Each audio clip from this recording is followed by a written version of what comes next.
All right, welcome back, people. I was doing a great feeling. We have like Black History moment, but back to the real show. 'Cause I want people to meet this awesome person. We have Felecia Ward, marketing principal consultant and owner. Felecia Ward, welcome to the show. Hi, thank you so much, Jeffrey, for having me. I appreciate you for doing it. I'm I, like, okay, she ain't back here and heard nothing. Y'all want to do a show still? I Still? was No, you gotta do the show, man. You already seen we have a show, so go ahead and talk about something. I was back there watching on YouTube, and I was like, "Well, I guess he must have another guest or something." I'll wait. I know, no. I'm waiting on you. So it works. So Yeah, first question: what led sure. you to this path? I have always been an observer of people. So as a kid, I was the child that would observe everything at preschool and come back with a very detailed report of behaviors. So I always was so interested in that. So fast forward to when I was a teenager, sitting in the mall and watching people and observing how they interacted with sales, how they made decisions on purchases, and behaviors that led up to that. So that kind of boded well for me later on when I worked in marketing and market research. It's all the same to this day. Awesome. That's real awesome. Okay, I'm just trying to make sure it's live on Facebook, people. Okay. Next question: what is Felicia Ward marketing? So I've been working in advertising, marketing, and PR for 35 years. So I pivoted and start working with servant leaders, suite executives, and entrepreneurs to help amplify their voices for people who want to become servant leaders. And that's really important to me because over the course of my year, I've worked with lots of C-level executives, usually in a crisis situation, and Okay. seeing the impact. You see, when you meet someone when there's something bad that has happened, you have a very shortcut of information, Yeah. and the dialogue gets, you don't have time for the niceties of how's it going and how are your kids. You get straight to it. Okay, there's a gunman outside. There's two people shot. This is what you're saying. This is what we're doing. This is the strategy. They trust you.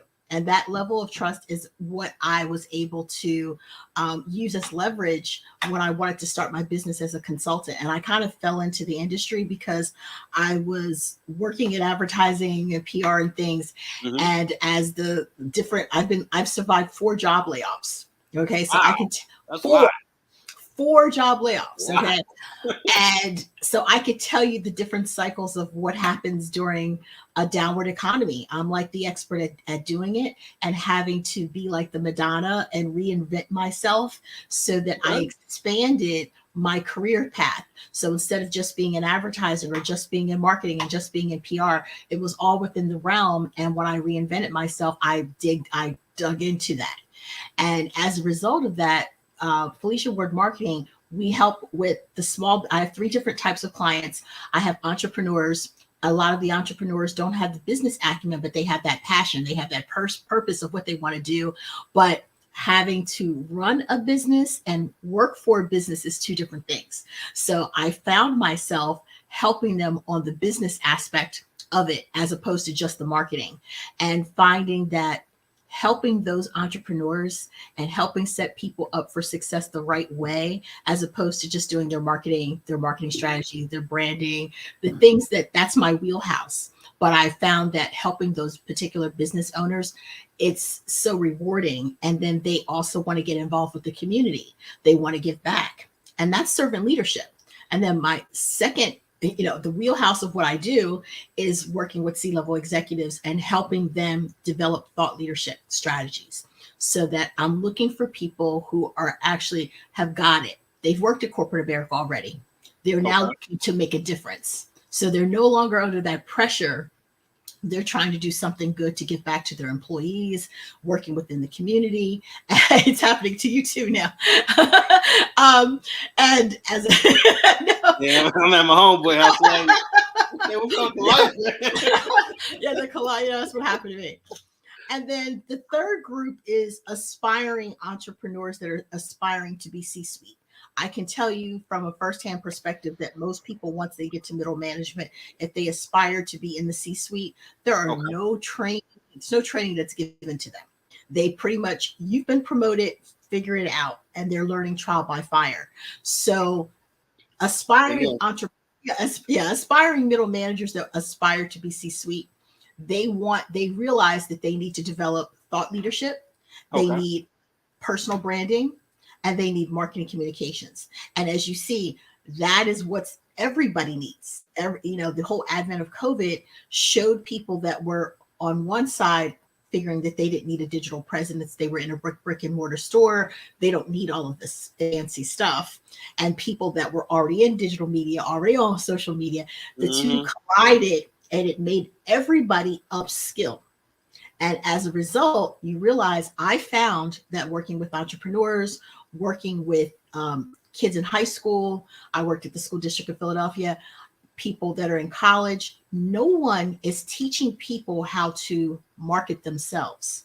So they learn a skill, Okay. they're good at doing it, but they don't know how to market themselves to employers. They don't know how to promote themselves to get a promotion at a job.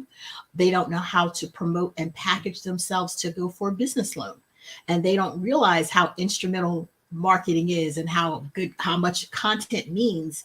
And that when you leave a person with a brand of you, how that helps differentiate yourself from everybody else.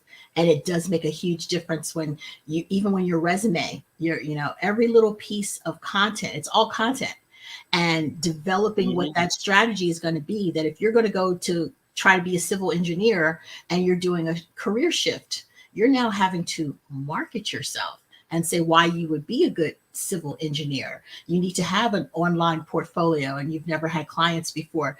So it has become an instrumental passion of mine to kind of amplify voices of people who are looking to, I'm kind of like an advocate. So I advocate Okay. constantly for diversity, equity, inclusion, pay equity, and making sure that human rights, gender equality, that if everybody has a level playing field Mm-hmm. and people want to be able to be paid to do a job and be happy at their job, that is what it's all about. And so when you can impart that upon servant leaders who get that, you want to elevate their voices above the noise of other people that are out there that are, I hate to say, but the Elon Musk of the world that really don't get it. You want to make sure that you're dealing with people like the gentleman from Zoom. Okay. Anyone who's like, you know what, you're going to use my product for free. I'm not going to take pay. But on the opposite side, he's making strategy. He's helping lots of people across the world. He's branding himself. 10 Yeah. years from now, we're not going to be talking about all the other competitors. You don't even remember them. You just remember Zoom. And before COVID and after COVID, everyone is going to remember Zoom and how they gave their services away for free to the world. Yeah. That's I thought was the leadership. first one. That's thought leadership. So you might have a better product, you might be smarter than me, but if I put you in a thought leadership position and you have really researched the market and you have something different to say that's refreshing, that will resonate with people, that will stand out. So you don't have to be the smartest, you don't have to have the money, you have to be able to say, what am I going to do different? I think it would, if you're in high school, if everybody got a free peanut butter jelly sandwich, I'm going to address the homeless situation. Okay. And you fight for the Okay. PB&J. Okay, you've created a cause, you create a movement, and the next thing you know, they're like, yeah, PB&J. And then, hey, let's give it to the homeless people on the way to school. Let's give Mm-hmm. it to people that for free lunch, that our lunch sucks, next thing you know, you have people all on board. It's not about the PB&J, it's the fact that you feel that everyone is worthy. Okay. Let's share something. That's thought leadership. That's the passion. And then behind the scenes, all these other things, that's what I do. Okay. So the marketing, the strategy, the branding, making sure you have a website, pitching the media about what it is that you do to tell a story so that you're elevating your message. And after a while, people go, yeah, I heard about that guy. He's running, some sort of campaign about PBJ, and next thing you know, you've got T-shirts. You know, you've got a book. Okay, you're on a I keep tour. hearing peanut butter jelly time.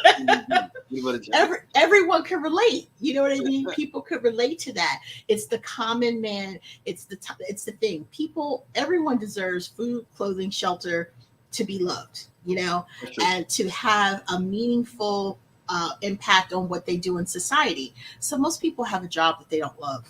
You know, they don't have a passion for it. And when you don't have a passion for something, you just look for constant distractions. And so you're looking for people. People are always looking for a voice that resonates, someone that's doing something. You know, Harriet Tubman is one of my go-to people. Look at all the different things that she did from birth to life, to even toward the end, helping senior citizens and running a nursing home when she was near like 100 years old. But she did it because she was a thought leader. She was always thinking ahead, not just for herself, but for her people and for everybody else around her. And if more people did that, the world would be a better place. You know? I agree. And shout out to Russ Hedge for tuning in. Right. Exactly. See? I think you got tuned in earlier. We were doing Black History. Okay. Yeah. Now, what does a principal consultant do? So, as the principal consultant, I keep my hand in the strategy and working not just only and trying. Most principals are out just trying to acquire clients and accounts. I still want to be involved in the strategy level of what we're doing, because the strategy is going to be reflective of the agency. It's going to be reflective of myself. So as the principal strategist, when we're talking about strategy, how is that going to impact the client? How is it going to impact the community? How is it going to impact the places in which they serve? That's always the strategy that I'm looking for, that it's in alignment of with what the client says, their core mission, vision, their strategy, a core strategy and belief system, that you're really healthy and you're into wellness, and then people catch you on the street smoking cigarettes and getting arrested for drug use. That's not a strategy that's in alignment. But we all have seen celebrities sign a deal and walk around with Nike sneakers on, and their deal was with Adidas. They're drinking Coke, but they in their private life they really drink Pepsi. So you have to make sure that the strategies that you have are truthful and sustainable. Is it something you can do? If you can't post on social media every day, don't tell people you're going to post on social media every day. You're lying to yourself. You're lying to your audience. If you say I could probably do it once a week, I'm like, probably, or are you really going to do it? Okay, so you see what I'm saying, right? So I kind of get to the heart of things in a different way than other marketing people do, because most marketers have studied school, they go sit in the office, this is their job for the next 5 years, and then they strategically move up and move up and move up. And I've been knocked down, brought back up, brought down, moved back up, and worked my way up. So I have dealt with all the different levels. So people don't go down and talk to the postman. They don't go down and talk to the person who's doing the delivery. They don't go, secret shopping to find out how the people are treated, how customers are treated. Do they know the order? When you're doing those different things, it's like Undercover Boss. That's like one of my favorite shows. When you're out in the trenches, you get to see theory versus practicality and what's actually happening. And you have to be able to deal with the reality of situations as opposed to the way you think things are supposed to be. You have to address what's happening right now. That's the crisis management side of me coming out. Then be able to aspire for something better, but realistically, what are you really doing? You're right. You're right about that, because you come to a point you got to be real with yourself on what you're trying to really do. Right. And you can be effective, because everybody like, I'm be live every day. Yeah. Come on. Like, 2 days. What's going on with you? Oh, I was about to go live, and then I don't know that really what I'm saying. Like, don't matter. Just look, be on there. You say you're going live, right. So go live. Right. You have to make that commitment to yourself. And that's part of the purpose part. When you find your purpose and you find your passion, you're more willing to jump out of bed to go do that one particular thing and spend hours doing it without thinking about the time and all these other things. So what I find is that you have to help people find their passion, but once they do, that's the person you want to work with, because not only do they have a passion for whatever it is that they want to do, they typically want to give back. They typically want to teach other people on how they did what they did, and they also want to make sure that things are an equal playing field. So when you talk to other people and it's like, oh, are you into civil rights? It sounds like a really heavy subject, but it's like, no. It's like I keep saying this over and over again. We are at a critical juncture at this time. We're living at a very exciting time, but there's multiple paradigm shifts all happening at the same time. You have the paradigm shift of technology. You have the paradigm shift of civil and social justice. You have the paradigm shift of female empowerment. And you have another paradigm shift that's going on is the change in demographics. So with the change in demographics, that's causing the social injustice. So when you say that to people, those are the realities. It's happening whether you're on board or not. True. And when you have change, typically the knee-jerk reaction is that'll never happen. The robots aren't going to come. Okay.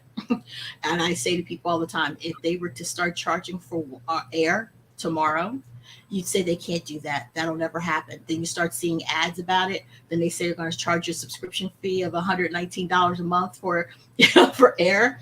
People say, well, I'm not going to do it. So you went from it's not going to happen to I'm not going to do it. And then the third stage is tell me what I'm supposed to do and how do I get the air tank container. Yeah.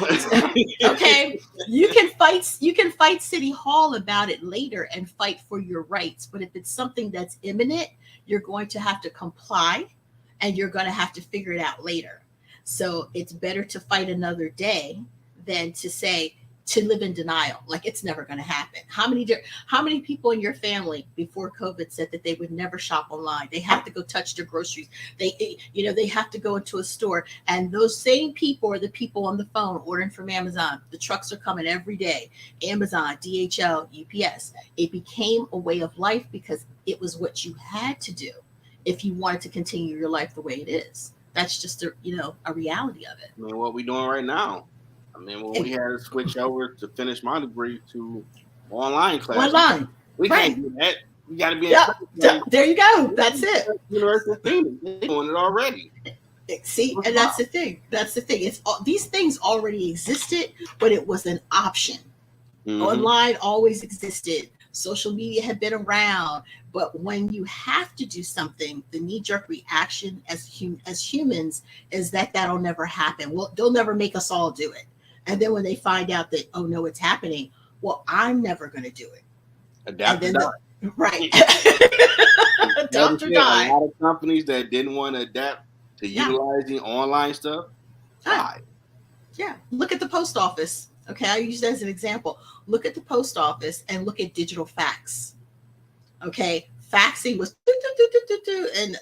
and then they switched over to digital fax. When they switched over to digital fax will never go away because there's certain industries, legal, health, there's certain that have so many documents. But because they switched over to digital and you could do it from your computer and they are able to keep the numbers in the system like forever for a long period of time, no one ever stopped using fax, but it's something that leveled up where the post office didn't stay current. The makers of toilet paper. If you say to younger children that there used to be colored toilet paper, they're like, what are you talking about? Okay. Now we all are old enough to remember going to your grandmother's house and seeing pink toilet paper, sage green toilet paper. Okay. And we're also young enough to remember going to the bank and picking out your checks. Who was going to have Betty Boop on your checks or Harriet Tubman going to be on your checks? And now that whole industry is gone because no one cares because people bank online, and it affected other industries. You no longer went to the post office to buy a book of stamps. You didn't go to Staples to buy a pack of envelopes. Now you still got a few that still use checks, and I'm like, yeah. Some that still use like, oh wow. Well, yeah, I had my family laughing because I was in a dollar store a couple months ago and the line was going like this. Everybody's getting in line. And this Oh, gentleman the line was backed up because this gentleman pulled out money and he was counting it and counting his change. And everyone was like getting out of line, getting out of line. And I was patient. I was behind him. I said, "What is that? Money?" Gosh. And he just turned and started laughing. Yeah, he said, "You sound like my wife." And I said, "Where's your card?" So yeah. as times change and times are constantly changing, you have to be aware of what's going on. And you also are going to have to market and brand yourself according to what's happening right now. So just think 6 months ago, people were laughing and pointing and dancing and lip singing, and now that's out. That's over. Yeah, you did have a Now, what are little those sneak people going to? show. Yeah. It was a trend. It was a trend. So in Yeah. marketing, you make sure you have evergreen content. You will always talk about marketing. You will always talk about certain Christmas, certain subjects. You will always talk about those things. Could be looked at if you go back and look at a video on YouTube from 1980s, and it was about marketing. I could watch that video and still learn something from it. But if you're telling me how to do a reel, okay, that was a time period. You know what I mean? So you have to mix the two. You have to have evergreen content and you have to have a little bit of trending content and you have to have something that is that's emerging, emerging content that these things are happening, chat, GPH, GPT and things like that. Yeah, I That's just heard here. about that. I'm like, what's the what? No. Like, oh, no, no, that's too much in there for me. I'm good now. I use enough Skynet as it is. I'm good. I'm good. I type myself. Sorry. You're Like, good like with the that wrong one? thing. Like the guy that owns Middle Ground, he said, fam, food." Like, what? I didn't do that. What the chat did it, Jeff? The technology, really? Like, nah, bro. It's become a major issue with the universities because people who write really well don't want their papers to be turned in and judged against another student's paper that has chat gpt. They're asking for the technology to be utilized so they can tell, like they can tell when you've actually paraphrased or copied from the internet. They want them to upgrade that technology so that when people turn in papers, if you've been using ai, that the paper's an automatic f. Oh That wow! Yeah, Yeah, I remember that's what the years students ago. It want. was some system they put in to see if you plagiarize. So now they That's just it. got straight gangster. Yeah. Yeah. Yeah, they're Yeah. like, listen, because just think if someone has worked on a term paper, or this is this person's You might.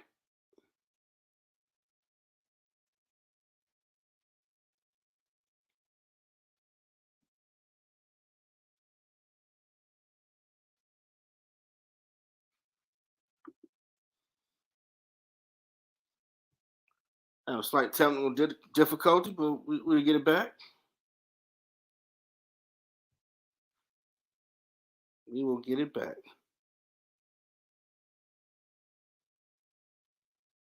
We almost got it back. I know let's do the Jeopardy with the sounds or the elevator music.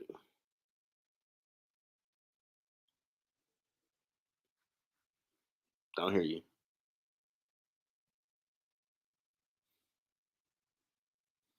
So the Skynet's real. It's trying to mess with us. We get it back real quick though. But I do remember you got to log out, come back in, maybe.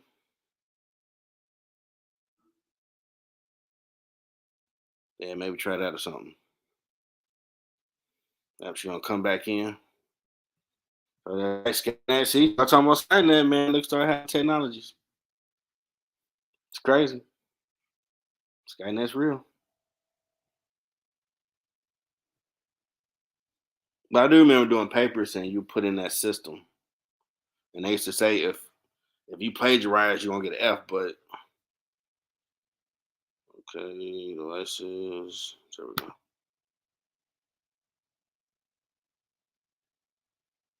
Nope. What happened?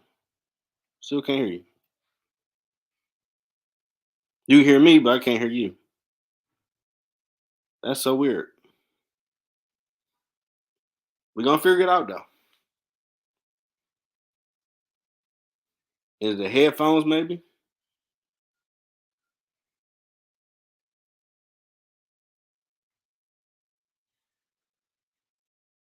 Mm-mm.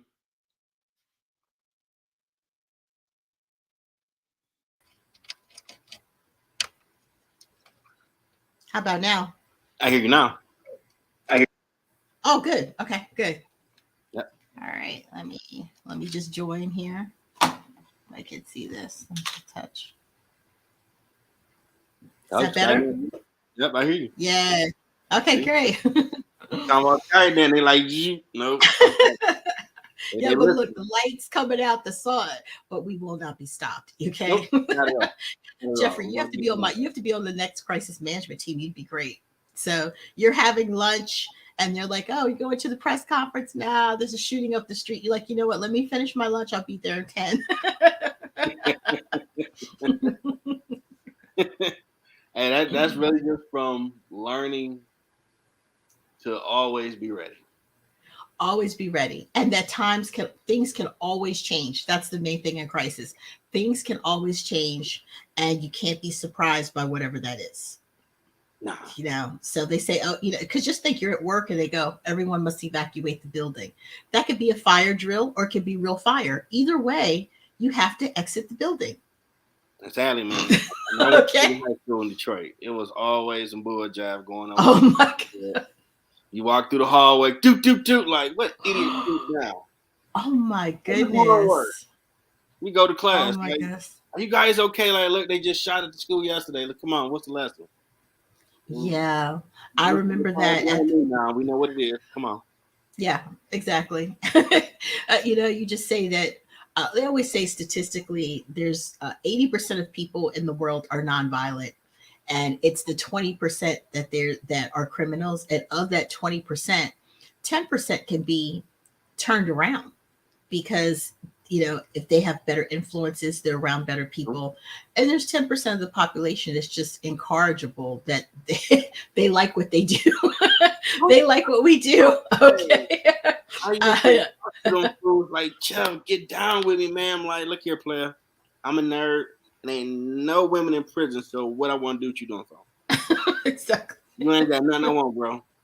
I be a nerd and I can talk to all the beautiful girls walk through the hallways while you trying to be thug life and dealing with And again, there's no women in prison, so I don't know why you running that direction.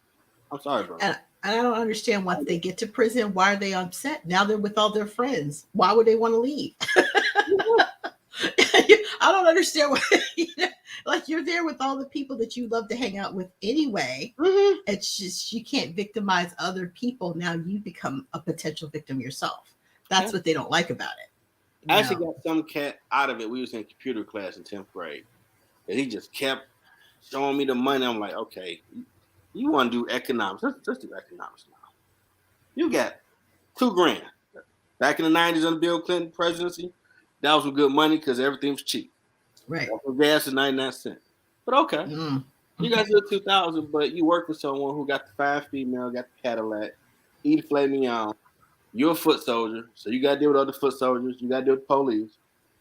All that risk you're doing for $2,000. When I just walk through the hallways and talk to any pretty girl without worrying about getting jumped in the process.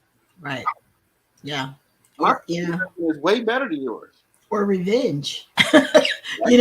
Someone takes out revenge and you don't even realize what the revenge is out, but you were available. You had a dumb look like, yeah, your plan sound better. Like, I bet it do, don't it? Yeah. You got jumped out and became a good student. Like, told you, man, it's a buffet over here. You can talk to anybody, no worries. But what you doing? Cops gonna beat you up because you making their day hard doing that stupid stuff. No, I'm done with that. Work hard, anybody who listens. Work hard. That's right. Work hard. Work hard. It's sustainable. You can make millions in high school now. Like, why you want to be a street person, really? Right. Because some rapper said it. Come on, man. You can get on TikTok and make millions. What are you doing? And I don't even get that with the rappers. If I'm a rapper and I'm making all this money, you should leave that life behind. But they're literally rapping about their gangster current life, Don't, and they're still currently involved in gangs, don't and they're forget. killing people for real. And I don't get it. I, The and then best thing. and then you're on social media documenting your crimes, showing all your. And you wonder why boys like, man, what you want? Like, we got the confessions, man. It's mad. Right. I don't. It's weird. Yeah. Pray They for just played. They just played the video. That's it. They just played the them. video. And they don't get the point. There's no women in prison. What you doing? Nobody Wow. wants to. Mm-mm. Now, what is the difference working with a business to business or a business to consumer? Primarily with the consumers, you have to know a lot more about the behavior of this the consumer. Consumer has go through a buying journey, Mm-hmm. but businesses go through a buying journey as well. With a business, you're dealing with a team. You're dealing with the buyer team, which means that you're probably going to be meeting if you with the operations and the CMO, the CFO, the C-suite, people that are subject matter experts. They're all going to weigh in depending on what your product or service is. So you have to know what their buyer's journey is, what they require, what they're going to be looking for, what they're hard nosed about. But with the buyer, an individual buyer, you're dealing with consumers. So most consumers are unaware that they even have a problem until it becomes a problem. Okay. You like, okay, I'll use a flat tire. You don't know that you're losing air. You don't know that your tire is going to be flat. You wake up tomorrow and you have a problem. So you have to do some research. And now, because of the advent of the digital age, information age, you can look up your problem Yeah. and see what other people have done for the problem. You can see how much you're going to be spending according to your area, not just what people spend in general, but by your zip code, where you can go, how much they're going to charge, what their payment tender is, and you're able to do that recon and that market research. And all along the while, we're providing you with content along the buyer's journey. So someone who's just starting out looking for the tire, and I say, you know, what's the what's your tire pressure? They don't know what those initials mean. you know, okay. So you have to provide them with the acronyms, what they mean, where you go. So you have like that initial. Then you have somebody that's further along in the buyer's journey. They're just like, listen, I want a tire. My thing is 35 psi. I want 40-inch rims. Those people know exactly a lot more. Mm-hmm. So the level of information cannot be baby food to them. They need actual information. So you have to make sure that along that buyer's journey, you have to document what that buyer's journey is. So when you get a customer, it's like a great research project. How did you find out about me? Where did you go? What platforms did you visit? Have you been to my website? Did you see any ads? Who was my competition? All of that information you're able to get from the customer. And then now that they've purchased it, how do you like it? What do you like about it? What don't you like about it?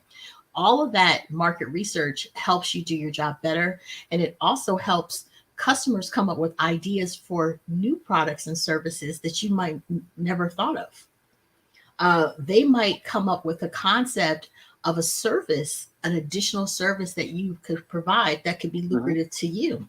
They could tell you what your competition's about to do that they just got in the mail that they haven't even announced to the public yet. So getting all of that information and then documenting that you have to be able to say, listen, my average customer is a male. He's 18 to 34. His household income is this. He drives this kind of average car. His first knowledge is going on the internet on his phone, mobile phone. Okay. And who influences his decision? His big brother, his dad, local garages.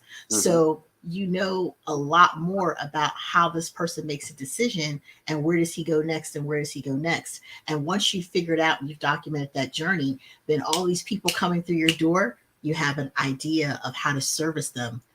And as opposed to with business to business, you have to study the company. You have to study the team of people that are going to be reviewing, whether it's an RFP, it's a proposal, who their competition is, how many employees do they have, what their budget is their CFO involved in decisions. So a lot of people have been like, say you get an appointment with the CEO for a company, and he has a team of 4 or 5 people, and you've been talking to him for like, say, 2 weeks, and then you have one final presentation. You guys think it's going to be a slam dunk, and then in walks a CMO. Okay, wasn't part of the nurturing process, but because of what the service that you're offering has something to do with marketing, that CMO will greatly influence the purchase of that product or service. Okay. And if you didn't have information to provide the CMO, the CFO or the CEO, whoever makes that final decision, is going to turn to the CMO and say, "What do you think?" And they're going to say, "I have more questions." But if you have, here's some information for each of the people potentially on the team and the language that they like. CFOs don't care about that strategy. They want to know how much things are going to cost and how efficient this is going to be and how sustainable that's going to be. CEOs want to know about growth. How is this going to grow the business? Okay. And a chief information officer is like, how did you come to this decision? Did you use data-driven insights? Were you looking at buyer intent data? So that you have to have information for each one of them, and the buyer's journey for that company is completely different if I go to a different company, because the personalities of those people and how they make a decision, if it looks like their buying cycle is going to be 79 days, another company, they might make a decision in 5 days. Boom. So you need to know that information, and pitching to those two different constructs of people, it's two different completely different markets. But once you learn it and you're able to be successful and you get a win, you document that win. Because if you come across another client, maybe it's in a different industry, but the personality sounds familiar, you pull up some of that information. Or say it's the same industry. Now your background and the information and the research that you had on that particular product or service, perfect. You say, yep. Feet. Yeah. Yeah. So it's interesting, but the consumer is changing all the time. Businesses change according to consumers, but consumers change all the time of what their behaviors are. People don't go to the bank as much as they went before because they're banking online. People pay on their phone much more. I'll give you a good example. A criminal said back in the day, people broke in people's houses. The first thing they would do is go to your dining room and steal the silver. Yeah. Houses don't have silver. Okay. Right. Yeah, and then they would go to your living room and steal your big TV, and now everyone has a flat screen TV. So the reason people are breaking into people's houses is because everybody has the same things. Like, because you think your house is nicer than my house, but another person thinks their house is so nice. It's not about how nice your house looks. It's what's sellable. So most people, remember when everybody had to have a tablet? Mm-hmm. Now you just watch TV on tablets and they're cheap. So the things that you think are so worthy to a criminal, they're like, no, there's nothing there. There's no need to. Everybody, he said, whether you have crate and barrel furniture or you actually have crates in your house, no one's breaking in your house to steal furniture. They're breaking into your house because they're hoping they're going to get something of value. And now that's their cell phone. So that's why they're not breaking in people's houses. They don't want your diamonds, because how many people are walking around with faux diamonds on? Faux diamonds, faux furs that look so good. If they're robbing you, they don't have time to figure out what's real and what's not real, but they know they can get $500 for that iPhone. And if you have a digital person, they want what's on the iPhone, So as that behavior changes, it changes the behavior of other people. That's true. The alarm systems, what happened to everything else? Now everybody just gets the ring, get a video, So as human behavior changes, we're changing because our environment is changing. So you have to study that and keep up with that. So when people that haven't studied it, their stuff is failing because they haven't kept up with what people are doing. You have to be on the pulse of what people are talking about, what people are doing now. Like what happened with Rihanna at the Super Bowl, how she stopped and promoted her own makeup. Oh, She stopped and powdered her nose with the Fenty makeup. oh, okay. I ain't really pay attention to like Yeah, that. she promoted herself. Okay, that's the best brand sponsorship you Yeah, ever. the whole world is She's watching Super Bowl. yeah. You know about that? Well, what you just said, the number of people watching the Super Bowl, because what has changed? People don't watch television, people stream. Yeah. The average person watching TV is 62 years old now. So television's over, everybody moved to streaming. So the people, all the big events that people used to watch, the Olympics, the Super Bowl, the Grammys, what do people do? They watch it on another channel as a replay when they want to watch it. But I remember growing up going, oh, it's 8 o'clock, it's Sunday night. You had to go watch The Sopranos on HBO. Yep. So Now, everybody's going to talk about it the next day, right? Then On Demand came out. You say, you know what, I'll watch it next week. And now people watch what they want to watch when they want to watch it. In other words, what human beings have said is that you can't put me in one box. I might want to listen to rock music. I might be watching Black History Month channel. I might like rap music. I might want to watch TD Jakes on church. You know what I mean? So yeah. you can't pigeonhole a person and try to tell them who they are. Where before, if you watched a certain channel, that you were in a particular demographic, the Mhm. commercials all spoke to that. When you watch children's shows, you're going to see children's this and family friendly that. And now you have to sit with children because you don't know what's going to come on on that commercial and Yeah. what's going to Yeah. come I watched before or that. after it. Yeah. About that.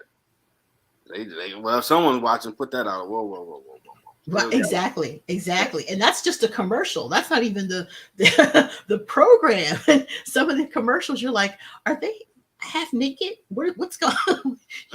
Or Mhm. people curse words that people say on television now during prime time compared to what it was before. Oh So, man, you would have came like right, Men in Black and got you back in the day. right. Oh my God, your parents would say, "What are you saying? What are you talking about?" Hmm. So the whole advent of technology and how people are things are being very relaxed. We used to all be in suits all the time, you know, how we're in Zoom right now as opposed to being in the office. All these things, Google changed the world. it changes the world. Those are the paradigm shifts that I'm talking about.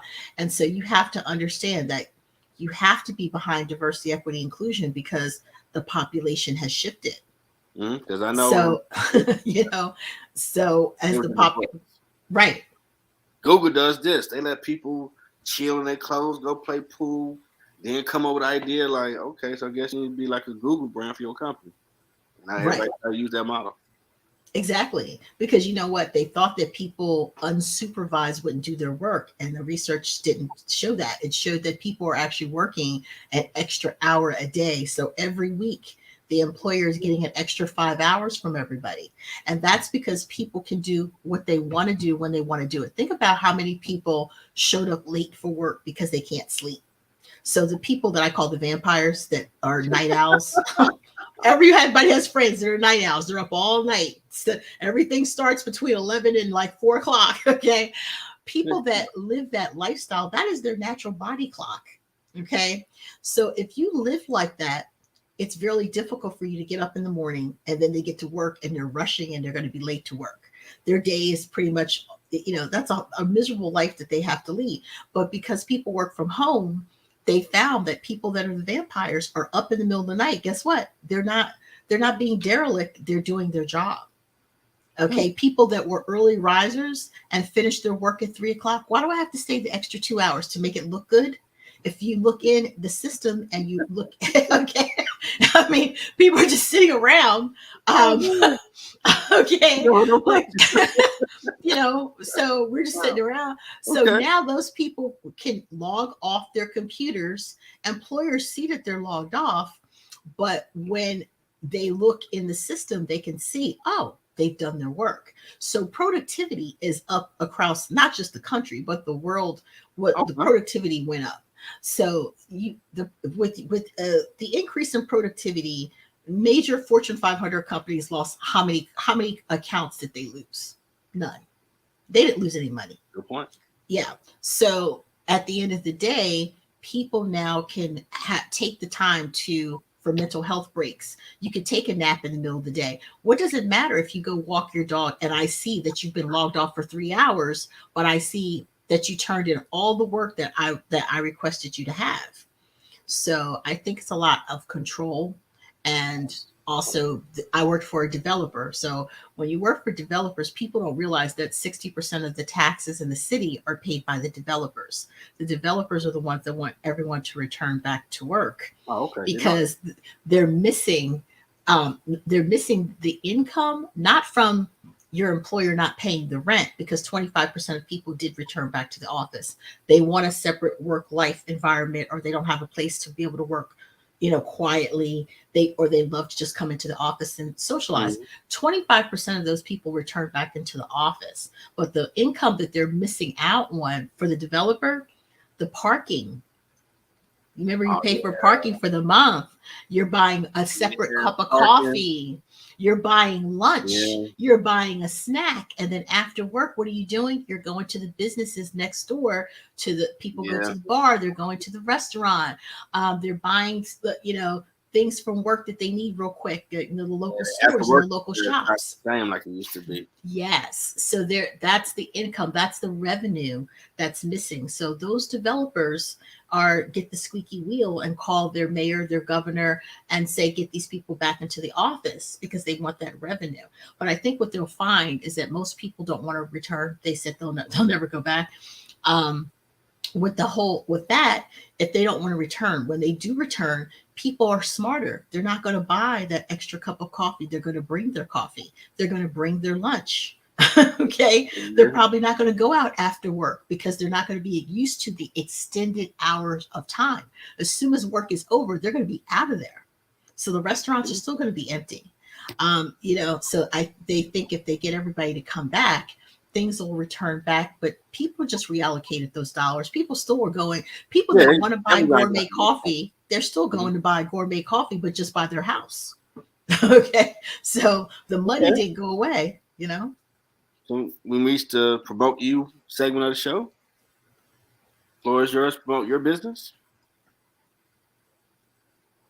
Well, promoting my business, I'd say that anyone who is an entrepreneur, I'll speak to them first, that we'd love for you to contact us about how we could help not only grow your business, market your business, but figure out what your purpose is, what you're passionate about, so that we can help differentiate you from the market, make you look as professional as possible. Just because you're small does not mean you can't be a mighty business with a great personal brand, a great core message, and have strategy behind what you're doing. What are you going to be doing in the next 3 months, 6 months, the next year, what the plan is going to be, and to be able to talk to somebody about how you want to grow your company. If you think in the next 3 months that you want to have some merchandising, you want to have a restaurant or things like that, people don't talk about that. And then when they originally brand, they have to rebrand.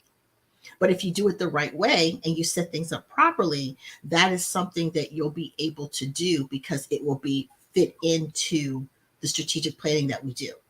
And if you are a C-suite executive and you're very busy, I worked in communications. I worked with them. They do not have a full-time person that's doing their messaging. You could do it every now and then, but all the things that particular servant leader wants to accomplish, he's looking to accomplish things in the community with the employees. He has to answer to their stakeholders, but the average CEO only lasts 3 years in corporate America.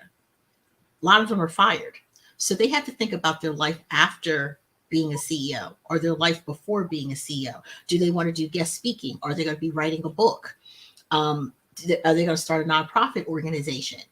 Are they going to become consultants themselves? What is your long-term strategy? And how are you going to do work with that, professionally? And how is that in alignment for what you're doing right now? You have to start now while you're in the job. And someone has to be looking out for you. And that somebody is me, of figuring out where are we going with this. And what do you want to say that's going to be different, that's going to be long term, that will resonate with people, that your message is core to what you truly believe, not just what you have to perform. In most jobs, they're performative, and in fiscally they have a responsibility, but you also have a responsibility morally, and that moral compass gets set when you're in a position of power like that. So it's better to err on the side. And what I say is, people could use their powers for good instead of evil. Mm-hmm. You will be on the right side of things, and you will be able to sleep comfortably at night, knowing that if it's 3 years that you're there, or if it's 5, you serve people well, but you've set yourself up for what your next life is going to be. And it really should be a continuum of what you're already doing, but on a bigger and better level. And if you are an aspiring C-suite person, you know, you don't have the ability to hang out with the C-level executive. You're not allowed to. You're doing your job over here. So how are you going to be able to mirror what they do? You have to be able to start setting yourself up for success and understanding the pitfalls that they face, the challenges that they face, and how are you going to be able to get into that spot where you need to be able to have advocates for you. Who advocates for you when you're not in the room? And how do you establish that kind of advocacy? And how are you able to promote yourself from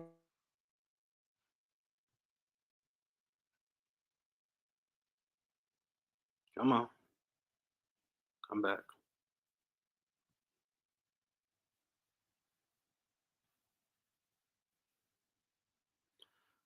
You're gonna get her back.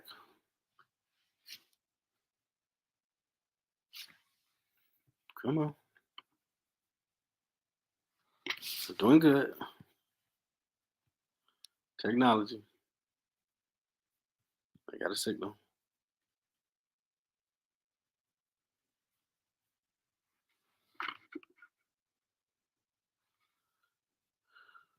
This is weird. Normally it comes back into focus.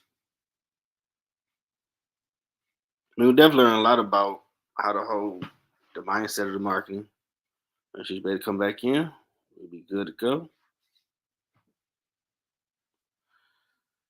Technology. One of them days. Could be some wind somewhere she had messing with the signal. But we get it back. We keep going. Oh, I can hear you. There we go. There we go. Look, they tried it, didn't they?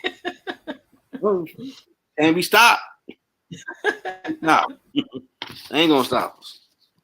So now, what has been your biggest challenge on your journey? Probably surviving the layoffs. It was Okay. a very humbling experience to have a corner office and have worked your way up and now have to Mhm. start completely over. And in a market where people are not hiring, when there's a huge downsize and thousands of people from your job have been laid off, the story becomes, oh, you were part of that massive layoff. Okay, so thanks. And then you try to land somewhere and do what you were doing before. And guess what? All those positions are taken. So to say, well, what else is available, and scan the room. And what I try to really impart upon young people is to don't just have one focus. Don't just be a singer, be a songwriter, learn music, and learn how, about your masters, and learn about contract negotiations, because all of those things are part of being an artist, but there's also business segments that are needed. So whatever your core passion is, find out what the other business things that surround it. So I had to basically learn the importance. I started out as a junior account executive. I worked my way up to an associate VP, and then had to go back out there and look for a job Mm. and be interviewed by 20 something year olds. Oh wow. Yes. And that's where I learned the importance of personal branding, and had to, I was very fortunate to work with some headhunters who said, you know, this is what the things you're going to have to do. And I had to commit to doing those things and getting back out there, getting those certifications, and learning all about social media. Whereas like, oh, I had a social media person, it was an emerging thing. It wasn't something that was mainstream. Yeah. And I had to like learn it.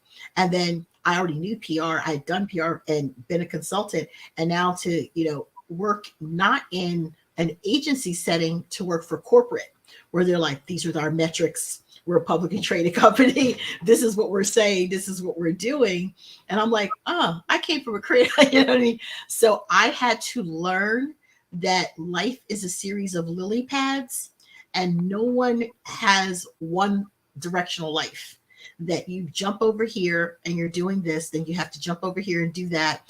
And then you jump over there. And at some point in your career, you realize that all of these different things, it was God was preparing you because these are different um, life skills that you were going to need for a bigger job. And all the different things that you learn really are your differentiators that will help you. So when someone says, oh, I'm broke, you don't know what it's like. I was like, oh no, I've been broke. No, well, you haven't worked at this level. No, yes, I have.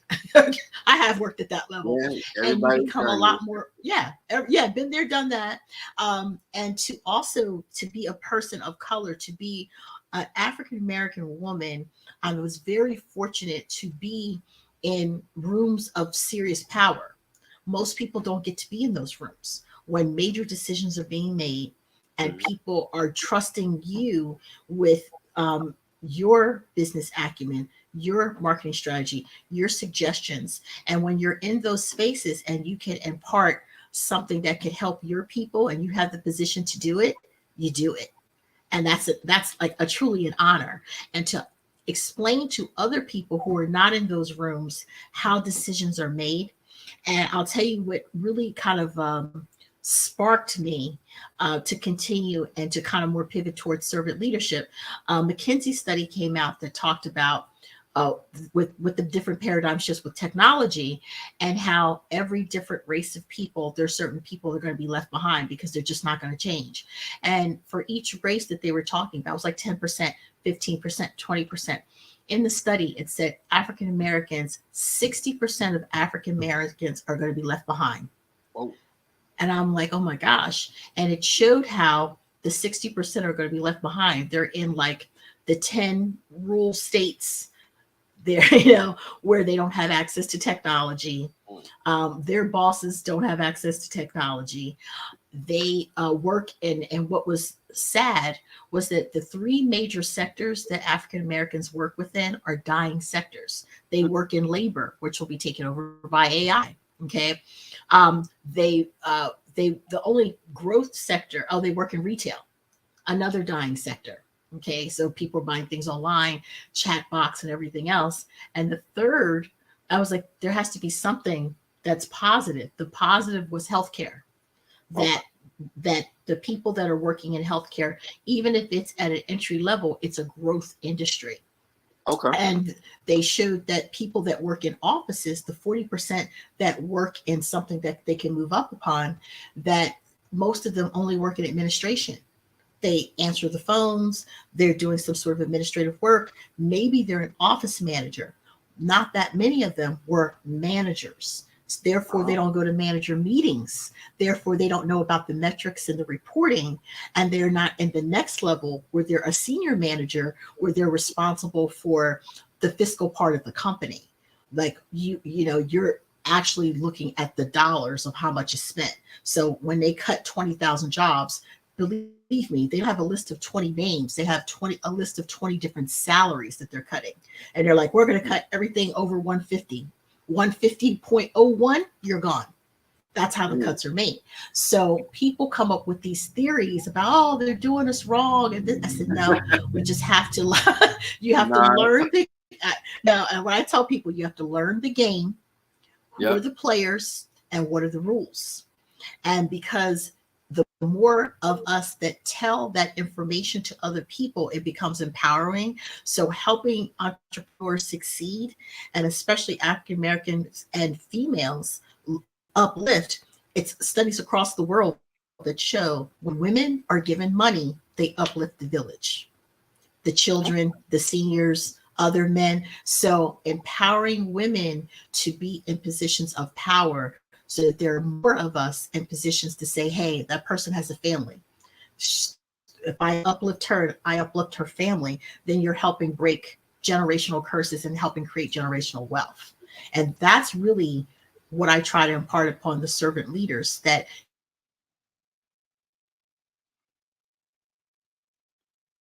Uh-oh.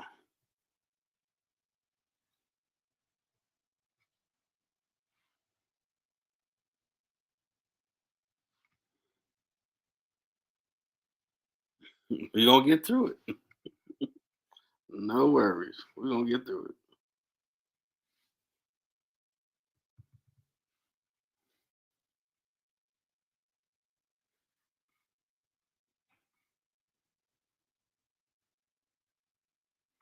It's all right. We good. We got 2 questions left. do it again. I hear you. I'm waiting. Okay, so I'm gonna hear. There you go. Okay, I Okay. heard you. I heard you. Okay. We got 2 questions Yeah. left. First and last Okay. question. When you reflect on your work in your community or profession, in your words, what do you feel is your impact? To elevate and uplift people. I think that's the most important thing. So people can be seen and to understand that their vision, to bring someone's vision to fruition and see their faces light up. And when they show their children, their grandchildren, this is mommy's company, this is mommy's brand, this is mom's marketing, that the children are learning at a young age, oh, this is how this works. And mom Okay. being an entrepreneur is very cool. Or a servant leader saying to me, wow, I never knew the impact that this was going to have. That's where I get warm and fuzzy and I tear up, because I go, if I help them get the message, and if a person really says, I want to help other people, to be able to help amplify that person's voice, Awesome. because people resonate with those types of voices. Okay. And last question. What advice do you have for someone trying to find their purpose? So your purpose is within. And I think some people have to try a lot of different things. For me, I kind of really knew what I wanted to do. So I feel sorry for people that they can't. But I think what you have to do is, I'm not sure if you're familiar with the kaki, the Japanese proverb, you have to figure out what you're good at, what people need more of, what can you have an impact on other people, and what do you love to do. And see, what a lot of people do is say, well, I'm good at this, therefore I'm going to do this. They do it, and then there's no passion. You have to find out, what is it that you can do without looking at the clock for hours on end. What is it that something comes very natural to you that doesn't come natural to other people. But that may not necessarily be your passion. You have to think about what you want your legacy to be. So if you look at your legacy, look at someone like a Harriet Tubman that made that impact Mm. and saw a vision, So I think you have to have a vision. And if you don't have that vision, don't force it and try to do something that you're good at, because if you don't have a passion for it, how many people are accountants and they hate being an accountant? Okay. So don't do Yeah. something like, you know what I mean? You have to be able to do something that you're like, you know what? When I hear people say, I've always wanted to do that, I'm the person that says, well, all you have to do is this. I want to problem solve. And what I learned is, a lot of people say they always wanted to do something. The reason they haven't done it is because they want to keep it a fantasy. Uh, See, when you're telling them what actionable things that they need to do, instead of them lighting up like, oh my gosh, I can actually do that. I'm going to do all of that. People that take the advice and the strategy of people that are giving this information for free, they run with it. Other people, they haven't done it yet because they really want to keep it a fantasy. So when you're ruining the fantasy by telling them what they could actually do to make their dreams come true, because it's just a dream. You know what I mean? Like, some people dream they want to be a spy, but they're not really trying to go down to Langley and sign up. Okay, I love spy genre, but I don't want to be a spy. I love the movies, but I couldn't live that life. You know what I mean? So I Mhm. think you have to make sure that what you really like to do and what you love to do are in alignment, and it's going to be something that's not only sustainable, but something that's going to impact other people. So finding out what people need more of. What do people like? If I took this test and said, what do people need more of? People need more knowledge. Mhm. Okay. And then in the test, it says, well, without your accolades, without your knowledge, who are you? And I said, a warrior. Okay. It Okay. just came out. Right. So Mhm. here I am loving to advocate for things where someone else that was in the same group said what the world need more of was kindness, and Mhm. she was a life coach for people that were transitioning out of something they hate into Okay. something that you love. So it's really within yourself that you have to say the answers are there. It just hasn't been revealed to certain people. And I think you have to take the time to really think about it and let it resonate with you. And once you figure it out, once you say it out loud, not only to yourself, but to other people, they're going to say, that's you. That's you. Yeah, And I guess never what? thought I'd be doing this. Yeah, right. That's how you start doing the podcast, right? People probably say, "Oh, okay, yeah, that's you." Yeah, like, I didn't think that. Talking to people, stranger danger, what? No. Well, who knew? I mean, only God really know. Like, yeah, you gonna do it. Oh. It's not bad. And it's so satisfying. Like if you could do it for hours on end and not look at the time or how much you're going to be paid, you would be doing it anyway. Talking to people, you know what I mean? You would probably be doing it for free and not thinking about it, just talking to people. Yeah, when I was So, custodian, I would be a counselor, life coach, I guess, without the right, title. I right. just can't grab the trash. I ain't. Grab the trash. I don't want you to be sitting looking dusty and disgusted, though. So I Oh guess my what's gosh. going Well, that on with well, you? Want to tell me that's what's up? well, you do have to know yourself. You like you said, you have to be honest with yourself. Don't start thinking that you have a passion for something. Like I said, that you want to be a civil engineer and you're going to have to take 8 years of math and science, and you're not good at math and science. I Well, done if that. it's, Engineering. if it's Ben Wild is blocking my shot. Like, no, this ain't for you. Like, okay, all right, learned my lesson. that is so cool, though. I think that most people, the advice to give to young people is that it eventually works itself out. You do find Yeah, your you purpose. you'll You figure it out. eventually find you will figure it out, but you can't force it, and you No. can't let people influence what it is that you're going to do. But when you hear it and someone gives you an idea or something that you see, it will resonate with you, and that alarm goes off that that's it. That's what I'm going to do. Yeah, and I do it so much now. I had an appointment earlier. I'm like, well, I do a show trying to interview amazing people doing different careers, and I interview someone doing what you're doing. Would you be willing to be a guest, share your story? They kind of Yeah. dumped on like, I mean, hey, I've been tasked at all career fields, so I ain't nobody doing this one. I'm Right. here. Check my LinkedIn. You see the video. This ain't no line. Right. Right. Right. And once they see, they go, oh, okay. And what Siri said was true. Most people want to help. When you know what, because people see a bunch of people, a lot of people are dreamers or just talkers. So when people see somebody actually working, putting in the work, that work ethic is like I'm a big stickler for that, because if there's a huge disconnect between what you say you're going to do and what you're actually going to do, then we have a problem. you know because Okay. there's so many gurus that are out there that are telling people that they can make $60,000 in 60 minutes, and if you drink this protein shake you'll lose 300 pounds. And the reality is it takes a long time. Ask anybody on social media. Like, I have over 10,000 followers on Instagram. It took me 4 months Wow. to 10,000, right? And that's because my video, when I told my story about being laid off 4 times, went viral.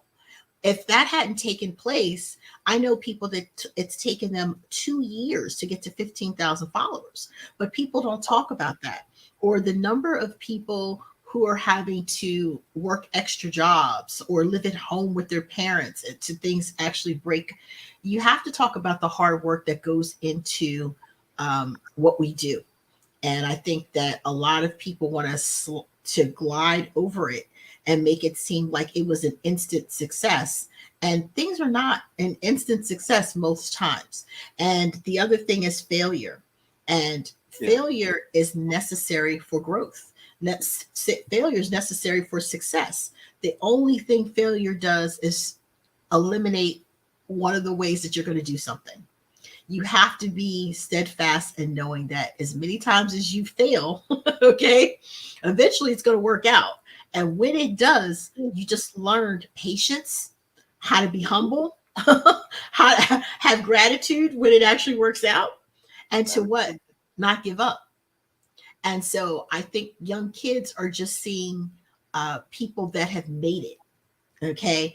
No, and one of the reasons in my branding I use a butterfly is because of Maya Angelou's quote that no one, people love and revere the butterfly, but no one gives credit to what it was before when it was ugly, before it becomes a butterfly. Yeah. It was doing all the work. Well, who was doing all the work to become the butterfly? Right. So yeah. And so people always want to see the finished product of something, and they never want to know how the sauce is made, how the sausage is made behind closed doors. It's a lot of imperfections and a lot of things that go on. Yeah. So when someone says you're going to do something, it's not just that particular career field, it's anything in life. If a person is doing something for 5 years or more, they've now become an expert. You've been doing it for 10 or 15. You're a subject matter expert at doing that.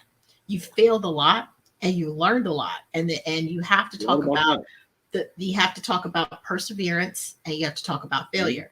And if that is not something that a person is up for, because I thought I was going to do this for 6 months and I was going to be famous. That's not how it works. I'm looking down season 10 in a few weeks, like, whoa, in 2 years? That was some grinding. Yeah, wow. I heard Siri say she had done like 100. What did she say? 300 lives or something like that. Yeah. Yeah. So, yeah, when you do that many, and I used to do, I did 300 events, marketing events for my first 10 years, because and when you're a marketing director, if you work at a property, you have to have traffic building events. You have to have some famous people. You got to have sponsorship. You got, you're doing all these different things, and you're also having to be manager on duty, which means you're working 3 weekends out of the month for 7 years. I did that. Just imagine only having 1 weekend off a month for 7 years. Every holiday that comes up, you're going, oh gosh, okay. Sidewalk sale, you name it, you're having to work. And so when people go, well, you have this great job, and I'm like, yeah, if they know how much you work, the work that goes on behind the scenes. When you see a football player, we're only watching a game for 2 hours, but they train for that one game for months. That's true. Months. A boxer, but see, the same thing holds true for a person who's a salesperson who's putting together a sales presentation. They've worked on that for weeks on that PowerPoint, looking up the research. So I don't think that people give people credit where credit is due when it comes to a career that a person, all the work that goes on behind the scenes when a person does a post, the headline, the hashtags, the keyword search, looking up the images. Are they free images? What's the context? What's trending right now? Where am I getting my geographic information from? What does my client want? All of that just to make one post. People don't see that. They go, oh, that was a funny picture. Okay. Oh, I learned something from that post, or, oh, that design was great. And just think, it's the same thing if you're a mom and you're cooking in all day for the kids to say, oh, that was great, Mom. It was delicious. And they go run outside and play. It's a thankless job, but what went into it was a lot of love and a lot of hard work. And you have to give people their props, that, like you said about being a trash man, it's not for everybody. And guess what? They have reports and paperwork and have to learn systems. And, Oh, it's a lot more college. than, yeah, I'm trying to write with me. I was going to say, exactly. the education, give me that. Which want me to clean, strip, wax, shampoo, Right. carpet. Cool. I got Okay, if you're cleaning toilet bowls and you think you're just going to go in there and start cleaning, the people that are cleaning are going to say that's not how you do it. you. Nope. There's There's there's rules a and work. regulation to that, so you do it right. That's right. There's a workflow, there's a framework, there's products that Mm-hmm. they use, there's a system that they have. And so I want people that are younger to understand they want to jump over here because they think it's going to be easier. Nowhere No, you're going to jump is going to be easier. And when you that's say that to people, they're like, really? But I heard if I go over here. And so they job nope. jump. They're lying to you. You got to put the work Yes, in anything you want to do on this planet. exactly. And that's Even what if you have to you get, tell them. if you go You have viral to tell right them that. now, you still got to do the work after going viral to maintain yourself. So it's always Exactly. going to be work. It's always going to be work. And when people try to skip the work and take a shortcut, they end up back at window number one doing the work. Because when that falls, okay, ask all. Listen, look at the crypto people. If you notice that you get less calls on your phone, okay, Yeah. certain industries have fallen, and all of that calling everybody and once they said, oh, it's, this is what kind of business model this is, and it was all a scam, Oh, those people are now going to have to do what? Change and get a regular job? What? you're You know? right about that. A lot of knowledge being dropped tonight. Yeah. So I definitely want to thank that Yoda game from you. From, I tell you, hey, the goal is to make sure you're comfortable. To answer that last question with the best Yoda game you possibly but watch live, watch the replay, want to do marketing stuff. Like, well, she did say, let me see, A, B, C, D, E. All right, this is how I do it. Cool, cool. Then they see myself the good and the bad. So don't think, Well, I appreciate it because the more that people see us, and you see people out and about doing the things that we do, and in rooms that we're not always in, it's appreciated, and people have to start getting used to it because we're making an impact just by there's some kid watching a YouTube video and then they're scrolling and they go, oh, black people, talk show, podcast. I wonder who hosts it. And they see CEO by your name. It's impactful. Entrepreneur, impactful. Because they're like, wow, you have to see it to believe it. So before you have to be able to see other people in the roles and the places. And the last thing I wanted to say is that mm-hmm. about diversity, equity, inclusion. I cannot stress how important it is for people that are of color to become certified with your business in diversity, equity, inclusion. That there are businesses that are certifying other people who are not of color, and they come into an office space and oh, here's a space that they're going to provide, say African American women, and it's going to be run by Andy. Okay, and Andy is not an African American woman, but he is certified in diversity, equity, inclusion. You walk into your church and the choir is going to be led by somebody who has a Pentecostal background, a Baptist background, and he's certified in diversity, equity, inclusion. So I encourage people to get certified because that is another way that you can actually be eliminated because they can't discriminate and give something to somebody just because you're a person of color. They're going to give it to the person who is most qualified. So in this age with the paradigm shift of demographics, people are becoming certified to stay in the room. If you get what I'm saying, is that people Gotcha. that can, people that are not of color are making sure that they do what they can do to stay in the room. And diversity, equity, inclusion is one of the ways that they're doing that. So when people are becoming guest speakers and things of that nature, or heading groups with your own company, Mm-hmm. I told the story of a graphic designer, is a good friend of mine, and he was interviewing for a transportation company, was a finalist, and they ended up giving it to another gentleman who had more experience. But one of the things I had kind of nudged him about was making sure that he joined a graphic design group for people of color, that he had posted about diversity, equity, inclusion, that he did graphic design about it, and then he talked about it on his platform. So he got called back a couple weeks later, and they said that they were going to have a team and that they were going to do a whole series of diversity, equity, inclusion ads, and wanted to know would he like to participate, because they saw on his resume that he had a certification, and then they just having it is not enough. What have you done for it? So one of the things I try to tell people about are gone are the days, like say for instance you're looking for a job and at the end of your resume you say, oh, I have a family and I love dogs. That's not enough. You have to join the SPCA. That's what they're looking for, your local chapter. And what have you done? You helped save 10 dogs from euthanasia, and we raised $10,000. And how did that message get conveyed?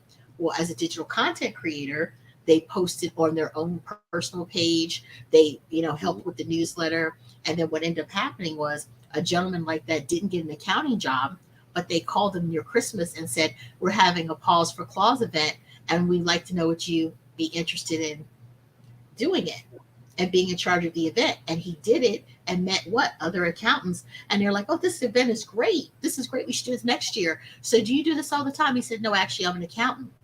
He was able to network with the other accountants who had dogs, and he ended up getting a job 6 months later. So you have to be able to, whatever your passion project is, if your passion project is photography, get a certification in photography, join an actionable organization and do something about it, post on social media about it, so that you could get it's another way to get into a company. It's another way to be able to promote yourself as a brand ambassador. Yeah, you gotta always play chess, not checkers. You got it. See the whole board. Because it does matter. It does matter. You adapt to the rule change. So, okay, right. You can't get a job making 200 grand unless you have these 5 certifications. I got it. Yeah. What else? Oh, come on in. Right. That's it. It's the game play. Always play chess. Yeah. Get all the steps ahead. And there's more. Look, what they say, there's more than one way to skin a cat.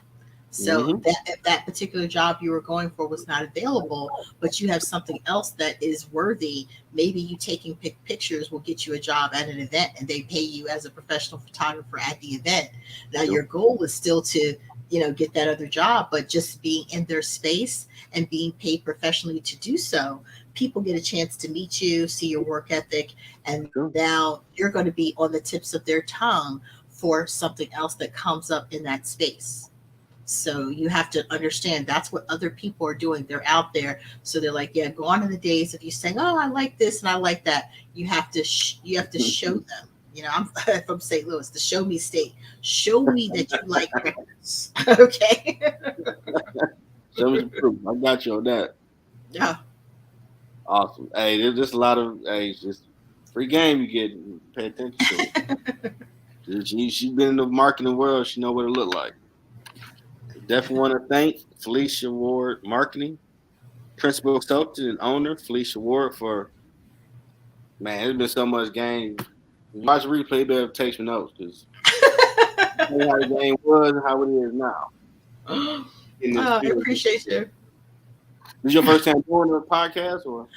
No, I've done several podcasts at this point. Yeah, and I think since COVID hit, it's like podcasts have become my jam, and I actually host a room in Clubhouse as well. I do a weekly. I'm in the Marketing Cafe, so I host a weekly marketing masterclass on Mondays, and then I make sure that. This year, one of the themes I'm trying to do is make sure I do more collaborations with other people to reach other audiences. And when you're doing the podcast, that you can help turn macro content into micro content and show that as a post, show that, on your stories, the picture of us talking, and then people get to see, and then other podcasters will reach out and say, hey, why don't you come on my podcast? They listen to your podcast. And that also gets me to say, hey, why don't you come on Marketing Cafe and talk about what you do? And people go, oh, it's interesting. And then you end up just broadening your horizons. And it's a nice break from just creating content all the time, I'm down for collaboration. Yes. So we have to have you come on the Marketing Cafe and talk about how to go about creating a podcast. What are the challenges that you faced? How did you market yourself? Like you said, and the fact that you're on LinkedIn, you have a nice group of people that you can pull from just being on LinkedIn and making sure your presence is there. That's part of your promotion and your marketing is to have a presence there. Yeah, I'm amazed at 800 some followers, Mm-hmm. 500 some connections. I had to do this for a business class years ago, and never Uh-huh. used it. I didn't get prepared Wow. until I got my degree, and I was like, "Hey, if I did it, you can do it." And it got like 3,000 views. Like, wow, See, this wow. thing that got me back on here. See? And it's what the world wants. People love podcasts because you can continue audio and podcasts, people can continue doing what they're doing. So if they're cooking in the kitchen, they can watch the podcast, or if they're listening to it in Mhm. audiobooks and things like that. When you have to stop what you're doing and make time, people miss it and they end up having to watch the replay. So whether it's the replay or they watch the live, the option is there to do either, and it's more amenable for people to go, yeah, I think I'll check this out. And you want to get down with the middle ground because we got all type of flavor over here. That's right. All type. You never know who's going to be a guest, and you're going to learn something new. Right. A fun And conversations. hearing other people's perspectives and things is how we grow. Hmm. Meeting different people who have different points of view, who come from different ways of life, who have different types of jobs. That's instead of working in silos all the time, it gives you an interesting perspective, and it also, I think, makes you appreciate other people, for what they Yeah, do. I'm honored to be front row hearing these amazing stories on how y'all did amazing things. And See? someone with your help because it's going to keep growing. Yeah, Sponsorship is coming. Merch there is you coming. go. Oh, the merch. It's all coming. It's a process. It's all coming. Okay. And the network coming. So I'll bring out some other people. It's all coming. Just keep doing the work. That's right. Keep doing the You work. want people like, I know him. I'm like, yeah. Tell me a minute. Now I can affect change where I want to. But that's the thing, what you just said. I can affect change when I want. That's the tagline. That's what the theme is. That's the thing. I'll tell C-level executives I'm extracting leaders from the sea of same, and they go, "Wow, okay," because they're all doing the same thing. The ones that stand out are the ones who make the impression. How life has changed is that before there was Lee Iacocca. Okay, he was the Mhm. last bastion of a great CEO. When he Yep. spoke, people like, Yep. and people listened, and he wasn't afraid to talk back to the stakeholders. That's over. Okay, the Yeah. board of directors just sends a note that says, "Okay, Jeffrey, today's your last day, and you're let go." Okay, so as a result of that, you end up now you have um, take Shark Tank for instance. Everybody that sits on the seat of Shark Tank, you can name the people, but guess what you can't do? Name their companies. Don't know, don't care. Everybody knows Gary Vee. What's the name of his company? Don't know, don't care. Clive Davis was always associated with Sony.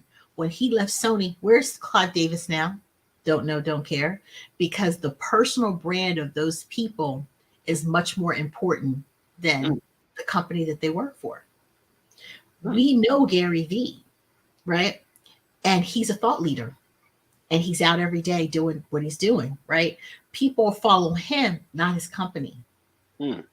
When you watch Shark Tank, you know them. But that's Barbara. What's Barbara's company name? Don't know. Don't care. If she worked for somebody and now she is gone, people will follow Barbara. If Mm, that was Barbara's company, it's okay. She'll get another one. It's Barbara.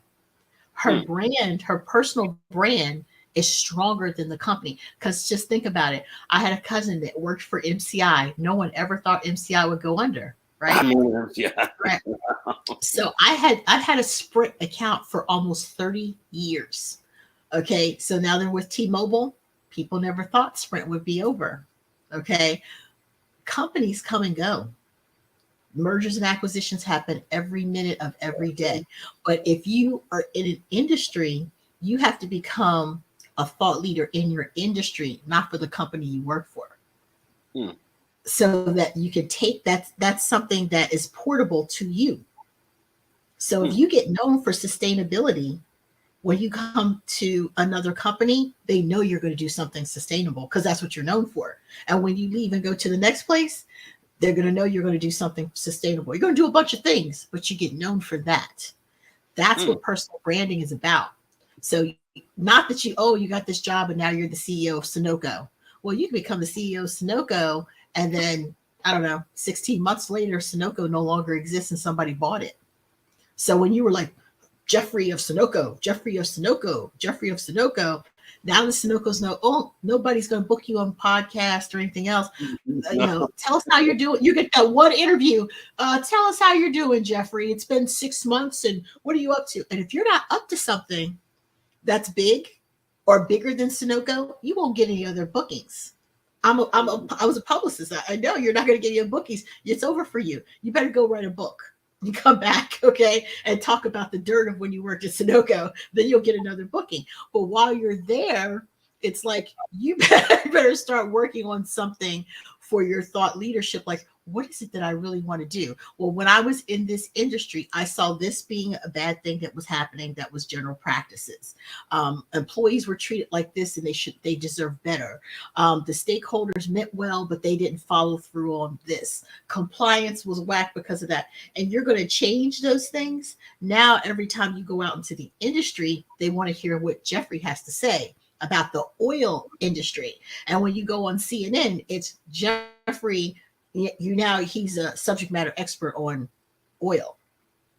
And that's how think about it. All the people that are the talking heads, they always have worked in an industry for 30 years.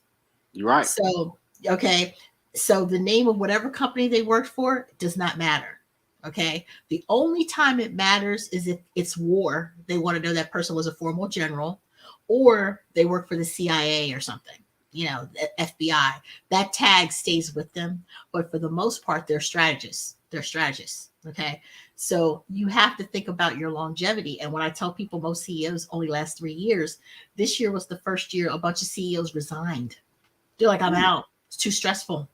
So if only 30% of them are getting terminated and another 10 or 15 are quitting, it makes it so that you have to think about what is going to be. You're basically a consultant. So you come into a consultancy, you get 18 months, maybe two, then they have to hire you or something. So just think, if you're a CEO, you're coming into it as a consultant for maybe 3 to 5 years if you're lucky.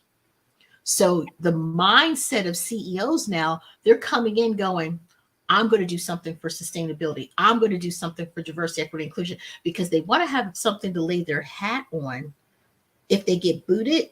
And when they come in, oh, that's Jeffrey. He was known for sustainability. Welcome, Jeffrey. And you came from this company and that. What do you plan to do here? Already you have a win, because you're going to do something on sustainability, which is what you know, right? So you already know sustainability. You're going to have a win out the gate. And now what's going to be the rest of your campaign while you're here? Well, what did the stakeholders say? Okay. You think you're going to say, stakeholders are going to say, you're going to be doing this. That's what you're going to be doing. Okay. And you have this much time to do it in. If you can fit that sustainability in, that's nice, but you got to do this. So even if you get fired, the people are going to clap because you completed the sustainability thing. What you are known for, what was important to you. That's thought leadership marketing.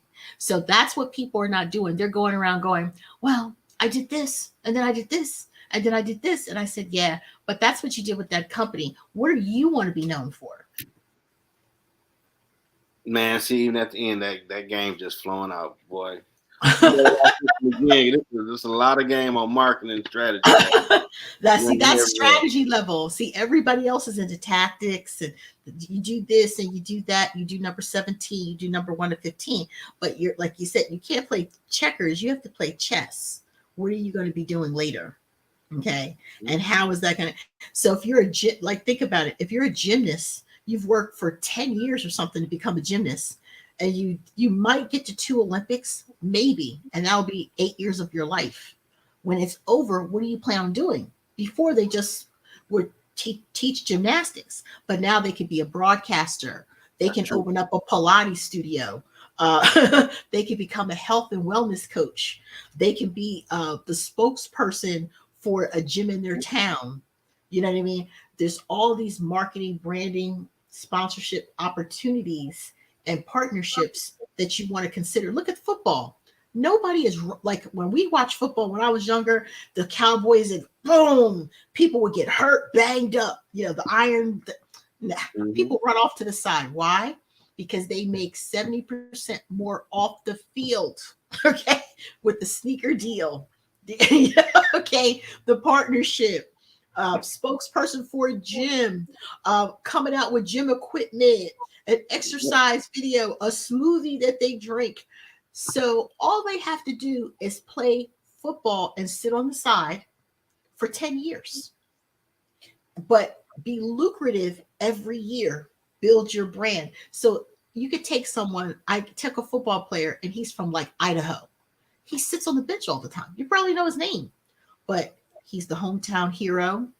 His name is on the street. He's, head of Kiwanis. You build his brand and he built his thought leadership, and he's a hero to the town. So when he's done football, if they kick him off the curve, he has the sustainability. He's going to be able to be lucrative. He has businesses. He's done stuff with his investments. He's worked with kids. He runs a gym. And you have somebody that makes a gazillion dollars get caught with drugs, a prostitute, a car accident, Right. and they're done. Okay, they're Right. done. Right. And they take that sneaker back and throw it in the trash. Okay, Yep. and he can't get another. He can't get another gig. And Right. that's a person. No one's worked with them. They thought that they were going to be great forever. Everybody is a fallen star. Okay, so when your star is shooting, before you shoot your star, what's going to be the trajectory, and what do you have to do? You got to get a brand. You got to do this. You got to do that. Now there's a path, and now you don't have to beat people over the head to tell them that they have to do all those things. Back then, when I was starting doing this, people are like, "What are you talking about? I just want to play football. I just want to," and I'm like, "Listen, okay, ballerinas only get to work for about 5 years. Okay, it's over. What are you going to do?" Okay, producers, they know that if you were a singer, become a producer. Okay, Mhm. because artist in development, there was a career path for people in the music industry. They know that all these people help put them together, but now other jobs are, it's a short lifespan for most things. Whatever you think is the biggest thing, who do you know that's working a job that's been in their job 30 years today, that's still viable? Like Stephanie Mills is still singing and going back on tour and stuff like that. Now most people, they're not doing that. They do something for 5 years and they start talking about retiring because they see for themselves that they want to do something else, and they've already have a path. They're already been working on it. So when they announce that they're retiring, don't feel bad for them. They're going to be just fine, But people that haven't figured it out, when something happens to them, if Beyonce falls off the stage, like that's not sustainable. What she's doing is not sustainable for her career. All that dancing and popping and stuff. She's too old Yeah. for that right now. She She's got too enough old. money where she all right. But She's someone okay. starting out, Yeah. they're gonna have trouble. That's right. They're gonna be limping around. Mariah Carey never has to sing again. But if she was younger, you'd say, "What are you doing? Like, just take all those tight clothes off, sing in the spotlight. You're a diva. Just do that." But she chooses to do the stuff that she's doing and tap around and still act like she's young, and it looks desperate. It looks bad. Like you're ruining your own legacy. Just stop. Just sing with the greats. Come out with an album every now and then. Write a book. Have a play about your life. But you can't tell people that have that adoration they don't want to stop. You know what I mean? But Beyonce's made enough money that she never has to work again. So, but if it wasn't her, and how she fell off that stage that one time, that was a reality check. Remember when Beyonce fell off the stage and went to the rafters and hurt herself? That's a reality check. She's had 3 children and all that kind of stuff. You got to start thinking, what's the next thing? So you have to be like how Jennifer Hudson's like, "Oh, I'm going to do this." She's doing that until her kid goes to college, because I think her son is 15. Okay. So they show historically women who have been in power like that, that were the greats in singing, dancing, acting. They all take a career dive to spend the last 4 to 5 years with their children before they go off to college. So they take these jobs as on a talk show or a radio host, or doing a play, and take a residency in Las Vegas when it's 5 years before they should be doing that kind of stuff. They do it so they can stay close to their, because they want to have a relationship with their children, and they can come out with an album a little bit later. But it's all done strategically so that they can do what they want to do. Because Jennifer could be on Broadway right now. She could be in a movie. She could be doing a whole bunch of other things. She's choosing to do that talk show so that she can offboard herself if she wants to. If she says, well, I did this show for 5 years, my son's gone off to school. I think her son's 14. Okay. So so if he goes to school and he goes off to college and she no longer wants to do the talk show, she's only doing the talk show so she can every day be with her son when he goes off to school. She can spend time with him at a critical age. But when he goes off to college, if she says, hey, I want to make another album, I want to be in 2 movies, I want to travel, I want to do this, I want to do that, people won't be surprised, and she will not have done the network dirty. She'll have a good relationship with them. If it doesn't work out, when she's 60 something and she wants to come back and be on TV, they'll welcome her back. So you have to think about all those different cycles of life. And what most people, they're not doing that. I'm just living life right now. Like, I don't know what that rapper's name is with all the gold bar teeth. Can't keep track of them with that. Marla, the one that keeps going to jail, that has all the tats. I can't keep track of them. I know. That's real generic. I do have that for the moment. But what you have given is check the replay of this out, because man, just you like to put some knowledge on. I'm happy to do so. Plan ahead, what you trying to do with yourself for real. That's right. That's right. And I guess let's start out with the PB&J and go from there. On that note, y'all have a great weekend. Another great show tomorrow. Till next time. Thank you so much.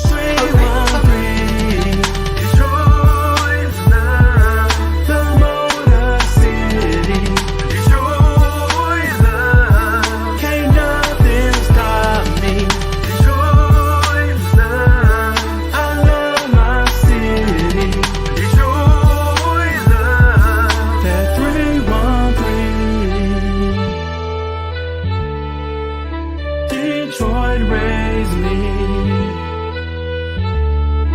Detroit.